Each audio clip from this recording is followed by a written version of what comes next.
As the first pancake usually turns out lumpy, so did the first major game released this year, even in the indie project's niche, end up being quite mediocre. The company Hard Machine, famous for its legendary project Hyper Light Drifter, released what can be considered a sequel and reinterpretation of the original source of 14th of January, the game Hyper Light Breaker.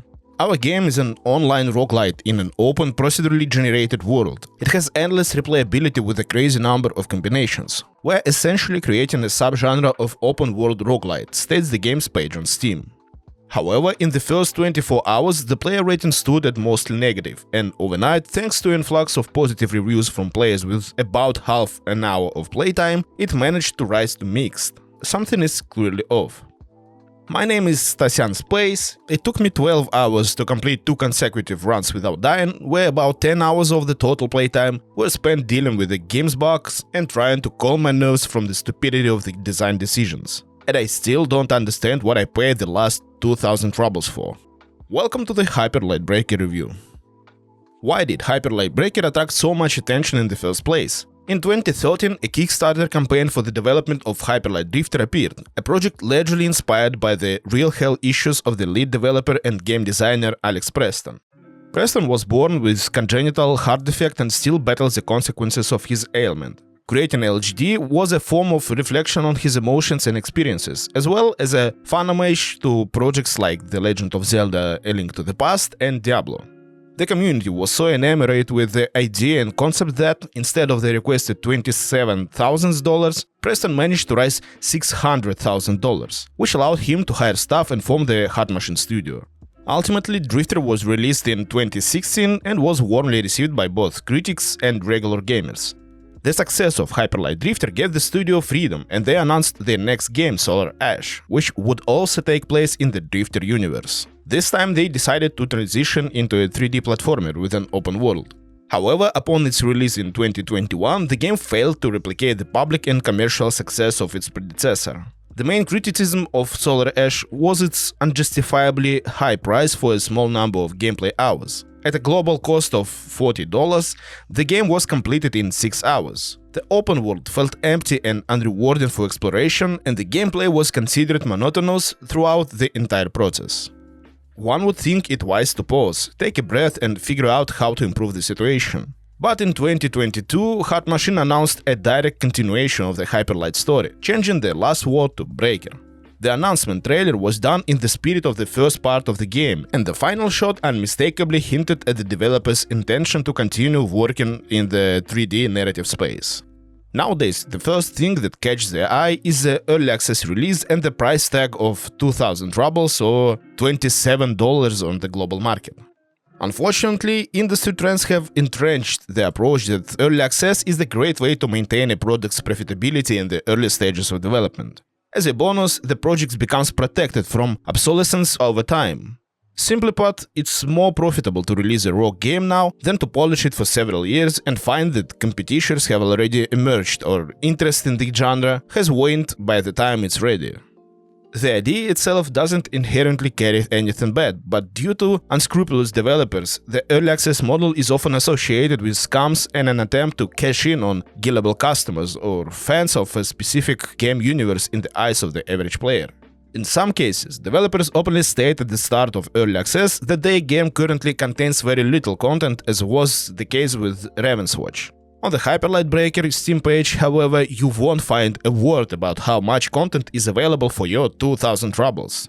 Furthermore, some of the announced statements don't directly align with reality. For example, the announcement of procedurally generated worlds with changing structures, rewards and more. In the game itself, things are far from that.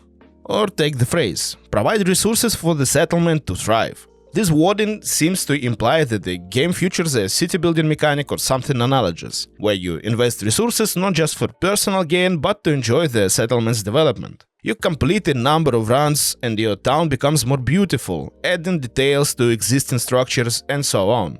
Of course, in the current state of the game, there isn't even a hint of such a mechanic. Naturally, one could justify this by saying that the announcements were written for the release version, not early access, but it's as if it did in the Steam description for early access and the release is not a very complex task, right? I dragged out the lyrical part a bit.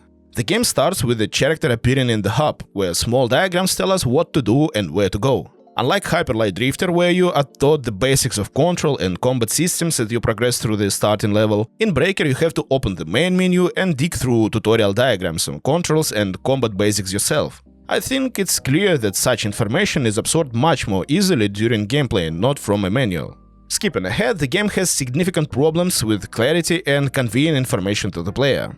Later, when it comes to interactions with gear and its properties, it's not uncommon to be stuck wondering, what does a certain keyword in the context of an effect mean? For instance, there's an effect that increases damage to targets with low health. But what exact amount of health is considered low in the game? 5%? 10%? 15%? There's no glossary in the game, so the questions remain unanswered. Moving on. When the world launches, we are met with a map outlining the gameplay cycle. Collect prisms to unlock crown bosses, explore the world and gather equipment, exit the map, refresh the cycle. To a new player, it's only clear from this map that they need to loot, defeat bosses and exit the map, which is an extraction mechanic, meaning we are offered the chance to leave the map alive and retain all our belongings. Extraction mechanics are gaining a second wind in games and are now more often found in projects where this mechanic fits organically with the overall tempo of action. Among the most notable recent games with such a mechanic are Witchfire or Sulfur, which I have reviewed on my channel. In the context of Hyper Light Breaker, we'll hold off on jumping to conclusions. The presence of the extraction mechanic gives an experienced gamer the understanding that their equipment in the game can be lost permanently. Upon loading into the world, the game presents us with a map of the area, marking boss locations, key points of interest with loot, and position of prisms, artifacts granting access to bosses. Just ahead are unknown remains that can be looted for your first gear. Let's pause here. First, the equipment. Our character can simultaneously carry melee weapons, ranged weapons, which the game refers to as rails, armor, an amplifier, a special ability charged through melee combat, and 5 holobytes, which are the local analogs of relics or artifacts from other roguelite games. Each item has a durability reserve, which is higher for items of better quality. If you die during a run, the durability of all items, including holobytes, decreases by 1 point. All items have rarity levels, from common to legendary, and weapons and armor can also have additional affixes that directly or indirectly enhance item efficiency. For instance, weapons can have affixes that increases damage or critical hit chance, or they might require interaction with other trigger effects like burning, decaying, and so on. If we find new weapons, armor or amplifiers during a run, we get the choice to either equip item immediately or send them to our stash for later use. However, something strange happens with holobytes. If we, after collecting a full set of artifacts, find a new one in the world, all we can do is either manually delete an equipped artifact from our inventory to make room for the new one, or simply leave it on the ground. In the first case, the key point is manually deleting the artifact from the inventory. Otherwise, nothing happens during direct replacement. The new artifact just disappears. It's not even absorbed into the existing one to restore the same durability. In the second case, the game doesn't provide a mechanic to disassemble the artifact even for a reduced sale price. This means you could risk your life, engaging in a tough fight with a dangerous enemy, receive a holobyte as a reward, and then leave it lying on the ground because your slots are full. At moments like this, you feel as if the price for a dangerous skirmish was just a hole in a bagel.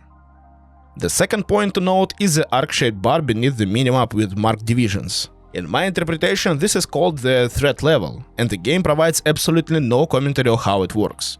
Each time a new threat bar is filled, the player receives a notification about a new random event. There are 3 events: the appearance of a horde of enemies, the appearance of a dangerous boss, and a meteor fall creating a radiation zone. The first event drops a meteor that spawns either a pack of enemies or one elite enemy. The second event spawns a full-fledged boss, an adept or an engineer.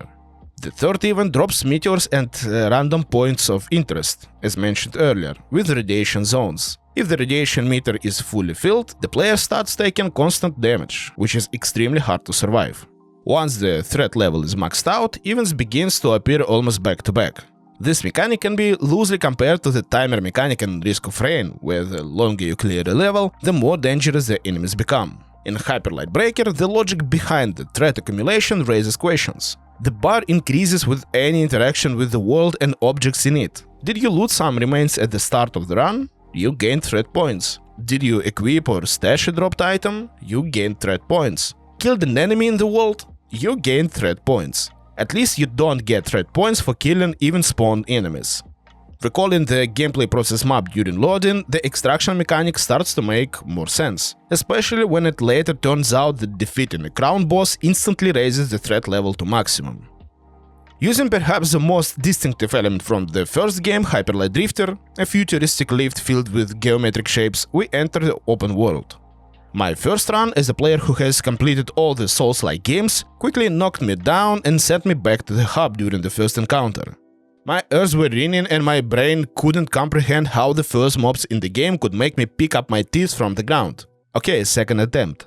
This time things were slightly better. I still got hit, but at least I won. However, a new question arose. How do I heal? Okay, here's an altar.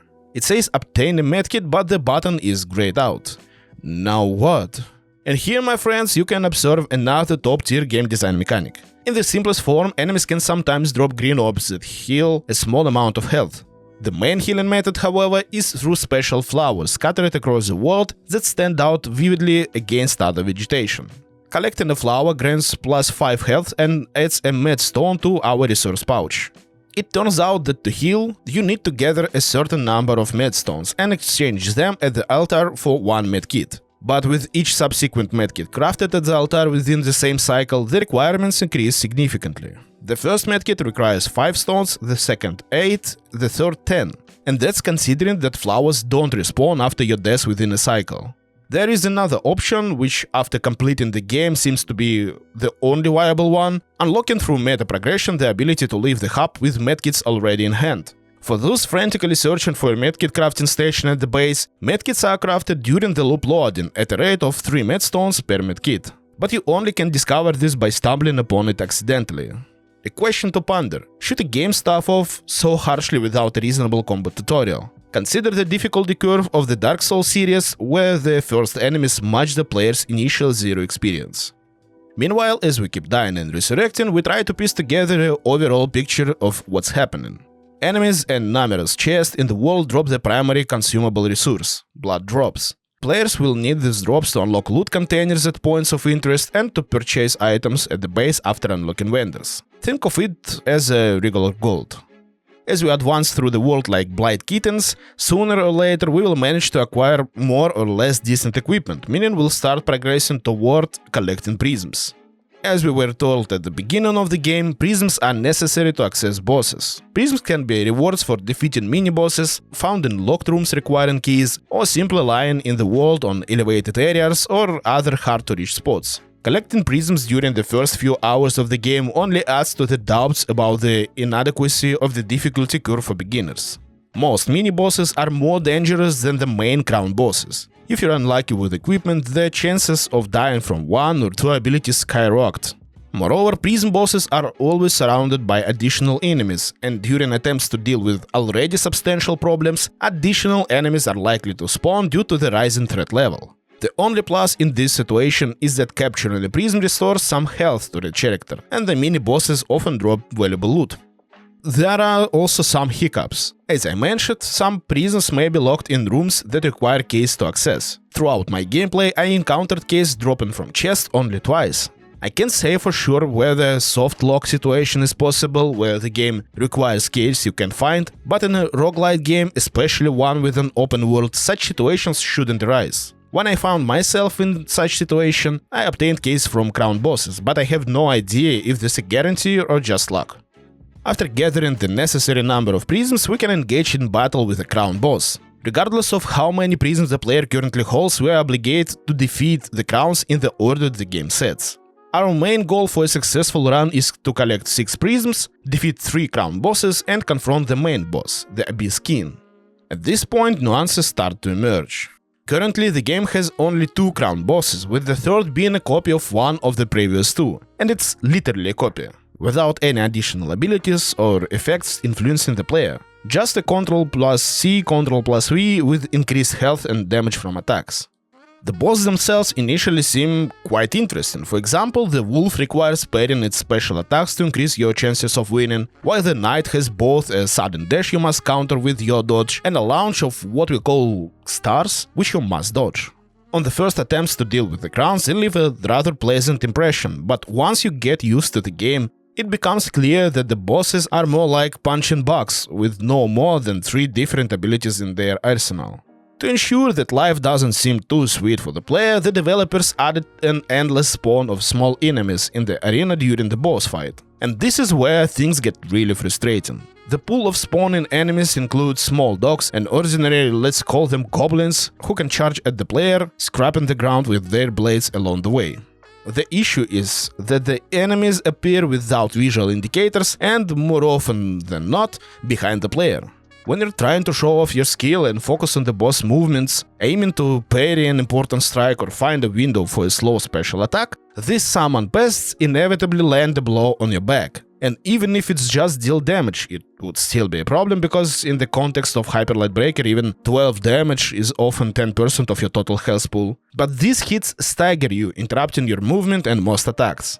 Combined with the fact that the boss is also not standing still, you're constantly forced to switch your attention between focusing on the boss movements and spinning the camera around the entire arena, searching for the next threat that appeared out of thin air.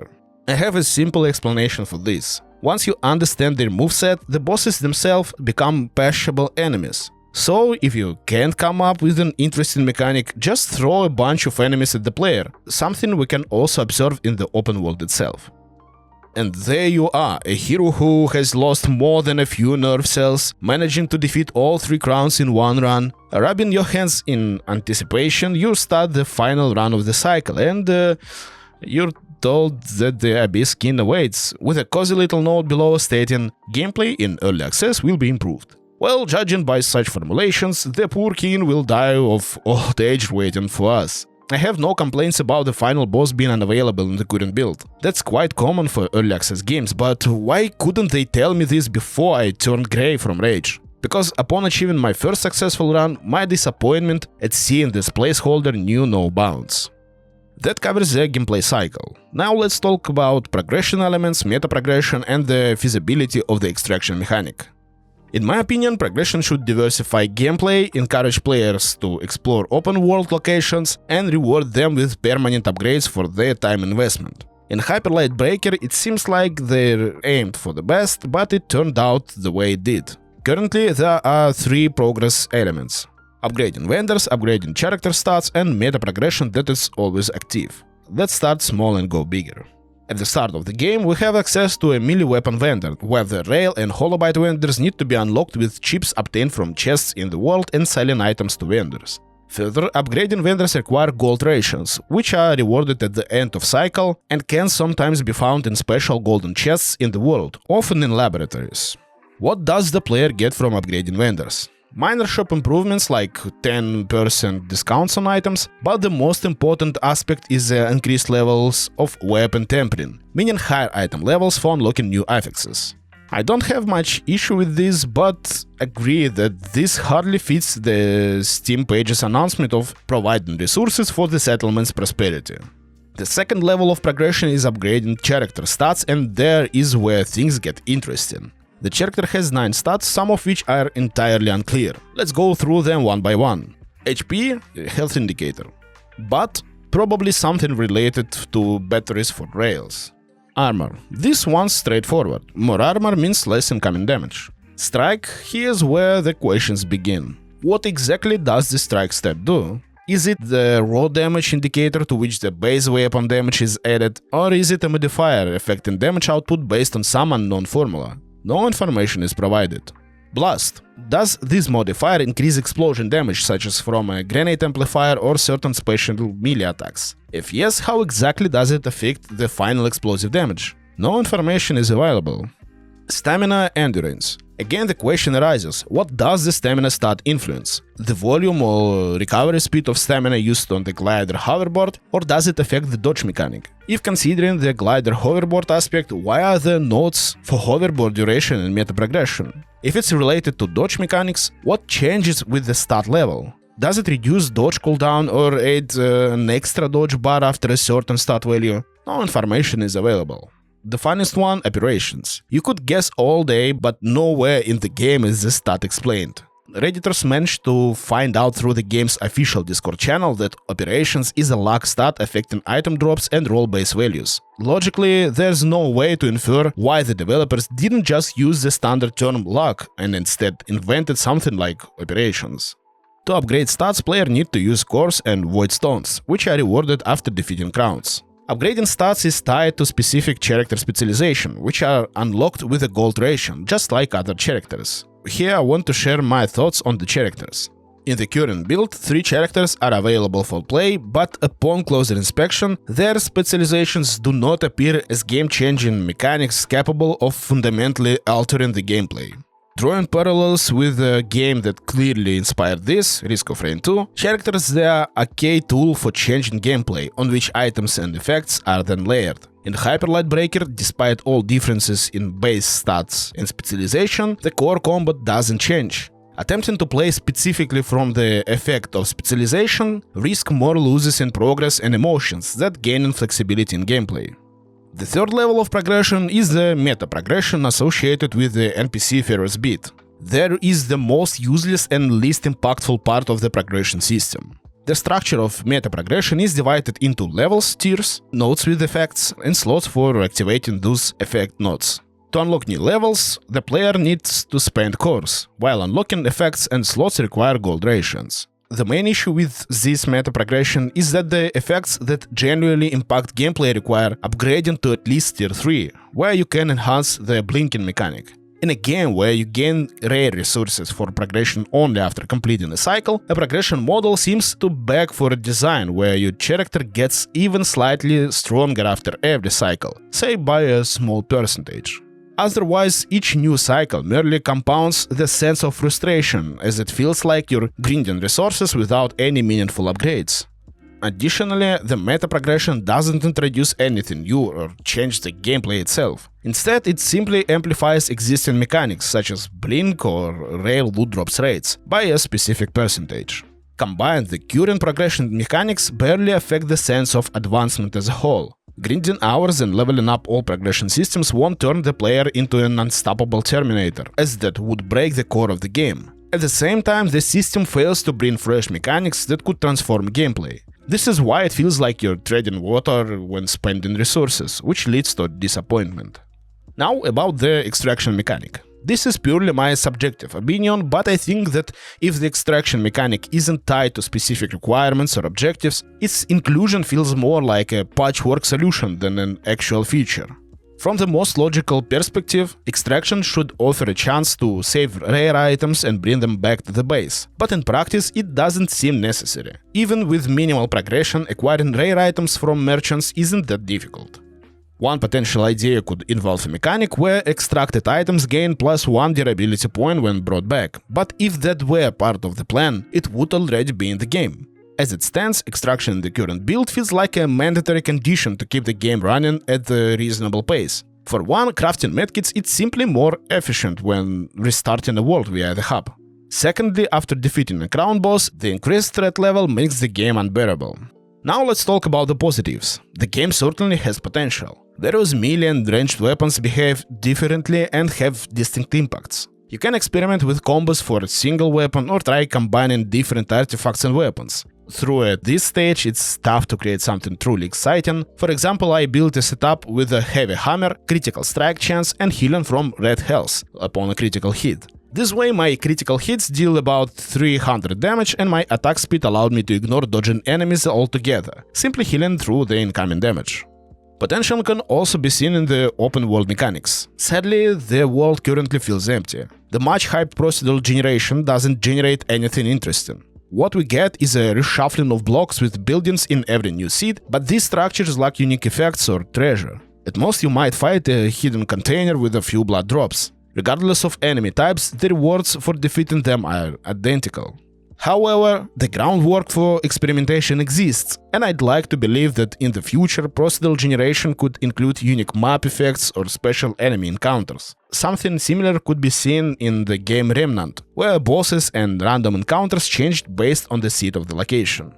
The game boasts excellent music and a unique visual style. This was already present in Hyper Light Drifter, but it's worth acknowledging that the game is pleasant to look at and listen to aesthetic. Despite my frustrations while playing, the game has an addictive quality. You can see all the flaws, the emptiness of mechanics and the rough edges, but occasionally you catch yourself thinking, maybe I'll jump in and grind one more cycle, especially once you've gotten the hang of it. And yet there's no logical reason to do so, nothing new to unlock, no new bosses or encounters. That highlights the game's addictiveness even without logical justification. You found yourself tempted to keep playing. However, paying $20 for a game whose return on investment is uncertain still feels excessive. Finally, the technical aspect. It's awful. As I discovered online, Hyper Light Breaker is built on Unreal Engine 4, and I can't help but ask, how did this happen? How does a 2025 game on Unreal Engine 4 suffer from memory leaks? This is easy to confirm. Simply restart the game after every return to the hub and you'll notice a 15-20 FPS increase. Moreover, why is the game so poorly optimized? My system with a 2060 GPU and Ryzen 3700 CPU shows that the game heavily taxes the GPU, while the CPU barely reaches 40–50% usage. And this is for a game, with all due respect, isn't exactly a paragon of graphical innovation. As for the lack of options to adjust mouse sensitivity or other details like advanced graphical settings, there's already an announced patch to include these features. Still, it feels strange not to see a sensitivity adjustment option in what is essentially the release version of the game.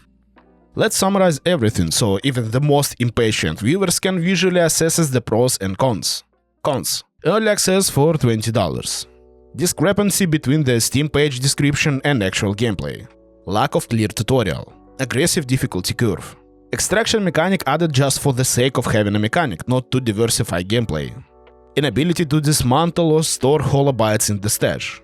Poorly designed world threat system. Inadequate healing mechanics. Only 2 bosses in the current build of the game. No final boss. Boring meta progression that influences gameplay too late. Characters that are nearly indistinguishable from each other. Lack of explanations for critical information like character stats or key terms in item affixes. Terrible optimization. Pros. Unique visual style, variety of weapons, great musical accompaniment, addictive gameplay, potential to evolve into a good game. The verdict is as follows. I absolutely do not recommend buying this game right now unless you are a die-hard fan of Hard Machine. Even if we set aside the game's price and leave it as it is, the current amount of content doesn't justify the cost. However, waiting about 6 months, seeing how the game feels out with content and then considering the purchase, that sounds like the right move. Thank you for watching and see you next time.